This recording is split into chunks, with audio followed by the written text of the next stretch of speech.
నమస్తే. మీ Padmavathi astro numerologist. Chandrika astro numerology ఛానల్కు స్వాగతం. మనము ఇంతకుముందు వీడియోలో జన్మ సంఖ్య విధి సంఖ్య చెప్పుకునే క్రమంలో జన్మ సంఖ్య 4 విధి సంఖ్య 6 గురించి ఇప్పటి వరకు చెప్పుకున్నాం. ఇప్పుడు ఈ వీడియోలో జన్మ సంఖ్య 4 విధి సంఖ్య 7 గురించి తెలుసుకునే ప్రయత్నం చేద్దాము.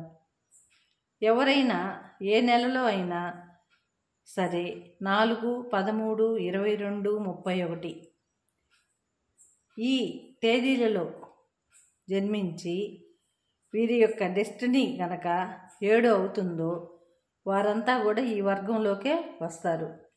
వీరు రాహు కేతు గ్రహాలకు చెందిన వాళ్ళు. వీళ్ళకి మేధస్సు, అధిక మేధస్సు అన్నమాట.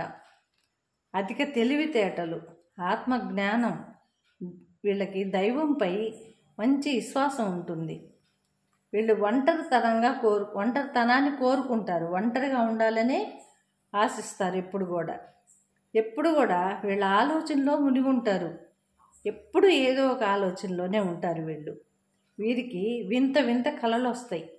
దైవ బలం చేత వీళ్ళు వేదాంతులుగా ప్రవర్తిస్తారు. అన్ని సౌఖ్యాలు ఉంటాయి, కానీ ఎప్పుడు ఏదో ఒక ఆందోళన. వీరికి అనుకూలమైన పేరు ఉన్నట్టయితే గృహము, వాహనము అన్నీ కూడా కలిసి వస్తాయి. వీళ్ళు అన్ని కళలకు సంబంధించిన అన్నీ కూడా వీరికి లభ్యమయ్యే అవకాశాలు ఉన్నాయి. వీరికి ప్రదర్శనశాలలు, కర్మాగారాలు ఉండే అవకాశం ఉంది. వీరికి చిత్రలేఖనం, హస్తకళలు నేర్చుకుంటారు. వీళ్ళు కానీ బాగా చేతి వృత్తులు అంటే కళలకు సంబంధించినవి అయితే వీళ్ళకి మంచిగా వంట పట్టుద్ది. వీరికి జ్యోతిష్యపరంగా చూసుకుంటే వీళ్ళకి కాలసర్ప దోషం ఉండే అవకాశం ఉంది. వీరు ఎప్పుడు కల్పనలు అంటే ఊహాగానాలు, కల్పన దీంట్లోనే నిమగ్నమై ఉంటారు. వీళ్ళ కల్పన చాతుర్యం వల్ల, ఈ శక్తి వల్ల కొత్త కొత్త వస్తువులు, ఉపన్యాసాలు, ప్రసంగాలు, రచనలు, వ్యాసంగాలు వీటిపై దృష్టి ఉంటుంది. వీరికి ప్రతికూలమైన పేరు ఉంటే ఎంత ప్రతిభ ఉన్నా రాణించలేరు. వీరు నీతి నిజాయితీలతో చురుకైన మాట తీరును కనబరుస్తారు.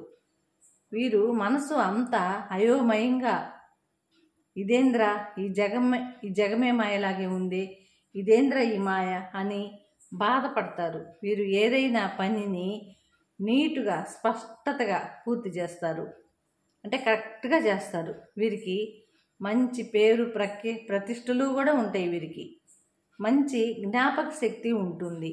అసలు వీరు జ్యోతిష్యంలో అయితే జాతక చక్రంలో ఎప్పుడు కూడా ఈ రాహువు కేతువు కూడా ఎప్పుడు ఎదురెదురుగా ఉంటారు. ఈ రాహువు కేతువులు సమసప్తకంలో ఉంటారన్నమాట. వీరు ఏదైనా ఒక నిర్ణయం తీసుకుంటే మార్పుకి అంగీకరించరు, ఒకే మాట మీద ఉంటారన్నమాట. ఒక నిర్ణయం తీసుకుంటే దానికి కట్టుబడి ఉంటారు. వీళ్ళు తమకు నచ్చని పని ఎన్ని కోట్లు ఇస్తామన్నా కానీ, ఏదైనా ఆశ చూపినా సరే ఆ పని చెయ్యరు. ఇతరులను కూడా చెయ్యకూడదని ఆశిస్తారు. కళలలో ప్రముఖులుగా ఉంటారు. వీళ్ళు ధ్యానము చేస్తారు. ఏదైనా ప్రార్థన చేసి ఆ ప్రార్థనతో కూడా ఏదైనా వ్యాధి ఉంటే నయం చేయగల శక్తి వీరికి ఉంది. వీరి ఆలోచన